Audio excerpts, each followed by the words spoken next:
What up, YouTube? It's your boy Big Matt with Into Fishing. They also call me the bass slinging slasher. So today we're going to show you how to put braid onto a braid ready spool. Braid ready means it has a rubber thing right here. I don't find much videos on it, so I'm going to do a video for you guys. So you want to find a mid-top shoe like this and make sure you tie it. Put your line through your first. And then put your line through your first guide. You only need to do it through one guide. Open your bail here. Open it up. And then you want to tie a knot at the end. I already tied one. It's just a basic overhand knot on the end of your line. Then wrap this, instead of doing it once like that, just wrap it around one more time. And then basically you want to make a, with the tag end around your main line, you want to make a little loop. It's a little confusing, but if you guys want to, wow, that was super confusing. I need more slack, that's why. Okay, we're gonna do that again. 1, 2, there you go, boom. And then you take your tag in with the knot, you go around, and just make a loop like this, guys. Not to be overcomplicated. You know you're doing it right when you could take your main line and then run it through that loop, just like that. It's gonna move freely through that loop that you just made. And then make sure this knot that you made on the end goes past this loop. So stick it through just like that.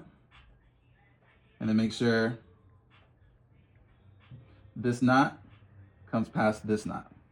So then you're gonna pull that tight, boom. Just like that.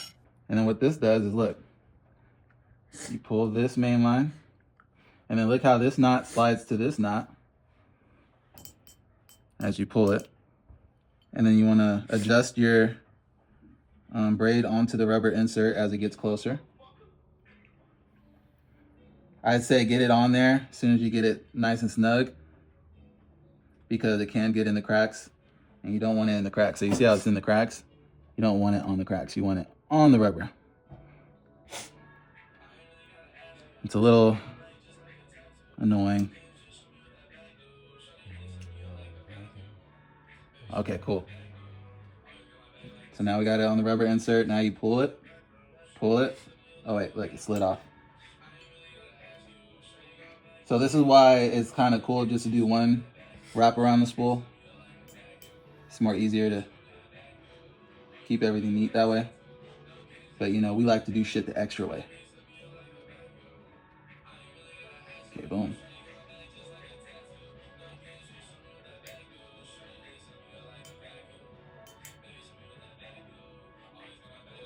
Okay, make sure it's on the rubber all the way around before you cinch this knot down. And it is, so we're just gonna keep pulling till these knots touch. And they're about to touch. You see those two knots? They're literally about to touch. We're gonna, and then once they touch like that, boom, just give it from both ways, just like that. Boom, boom, boom, boom. All right, so look, now you got it on the rubber insert, going all the way around. So with regular metal line, I mean just metal spool by itself with fluorocarbon or mono, you would want to put a little piece of tape over the knot, but I heard that's only to really keep the line from spinning. Or yeah, so we don't need that because we got the rubber. But if you guys are those extra people, you can always put a piece of electrical tape over that knot to keep it from spinning. But what I'm just gonna do here is I'm just gonna trim this tag end, not super short, but decent enough. So I gotta put tension on this and use braid scissors, because braid is super hard to cut through. So you just put tension and then just, damn, that was like the closest you could literally cut that. But it's still good, guys. There we go. All right. So next thing's next, guys. Get this rag. Get one that's been washed in the washer multiple times so you don't get a bunch of lint. And get it wet.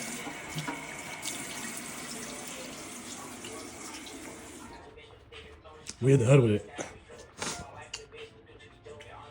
And then basically, this is so, you'll see in a minute. So look, braid ready line, close the bail, right? Put your shoe in front of you. And then basically this rag is so you don't burn your hand. So you put it there at the top of the spool. At the top, I mean your hand at the top, not down here. Now, this isn't meant to be overly complicated. Tighten your drag a little. And then you be super, people really put too much pressure on these things, you guys. They really don't need that much pressure. And then you just, with your hand, apply pressure. So I have some tension. And then check out that line spinning down there, Joey. It's going. Tighten your drag a little bit more. You just want to put a decent amount of tension. You can go rather quick with this. Now I like spooling it up by myself like this because I noticed at the shops they have to guide it onto the reel instead of the reel guiding the line on the way that the reel's meant to guide the line on. So I'm sure it won't make a difference, but I've done this a bunch of times, so there's really it's really just preference.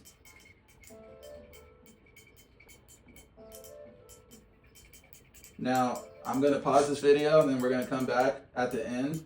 I'm going to show you the proper distance that you want to keep it from the end of the spool. This is a size 3000 reel. Guys, they're going to lie to you at the bait shop saying that 150 yards of 15 pound or 20 pound braid isn't enough to fill a 3000 spool, but I'm pretty confident that a 150 yards will be sufficient to finish a 3000 size reel, because oftentimes when I buy the 300 yard spool of line, I'm usually able to finish two whole reels with the 300 yards. So, and I have a surplus left over, and I almost finished the third one time. So I'm pretty sure you don't need a 300. Drop down in the comments if you guys have a size 3000 reel and you guys have finished a whole reel with only 150 yards, just so people know they're not wasting money. So this process is rather quick, but we're gonna pause it so we could not waste your time. All right, guys, so as you can see, that you can start seeing the black on the spool there, meaning that the line's about to run out. And look at this. About to reach the end right now. Wow. Alright, we have reached the end. Awesome. Yep. So let me show you guys something real quick though. Alright. So much easier to tuck line into these circular ones that I've noticed. These little circular line keeps. That's what I've learned. But basically, look. See that edge of that spool? As you can probably already notice, this is probably too much, but since it was the end, I just sucked it all up. Pause, no diddy. You're good. Look. So this I got from Harbor Freight. It came in a kit of precision measuring tools. So there are two mini rulers like this, so it could fit in between there. But basically, this 4 right there is 1/8 of an inch. I know it's kind of confusing, but that's 1/8 of an inch. And then half of that is 1/16 of an inch. When you're using braid, you could go all the way up to 1/16 of an inch. But you're not doing it from this edge here. You're doing it from the bottom edge right there. So you see how it tapers out? Not this edge, from this edge, when it starts to taper out. And basically, you want to put that there and measure half of that 4. And it's a little too much line there, so we're gonna pull some off, because if you do more than what you're supposed to put, it will be annoying when casting. And if you're like a real rookie, I probably wouldn't even recommend a 1/16 of an inch. But if you're like well versed in fishing, you could definitely do a 1/16 of an inch. But the overall recommendation from the edge is going to be 1/8 of an inch. But I do all my braided lines 1/16 of an inch.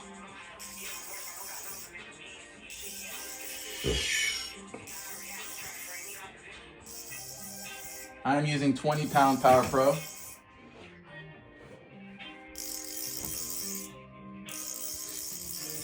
We need a little less. So you guys see how it's not to halfway to that 4?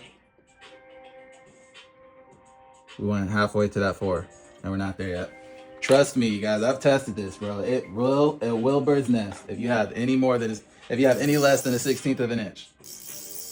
So this part is for people who are extra like me.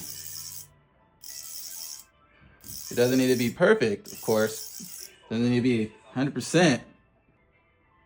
We're gonna want some more.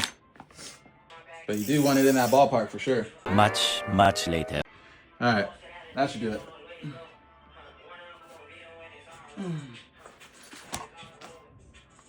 Give your line a snip. Now, good job, guys. You successfully put braided line onto a braid ready spool. Thanks for watching.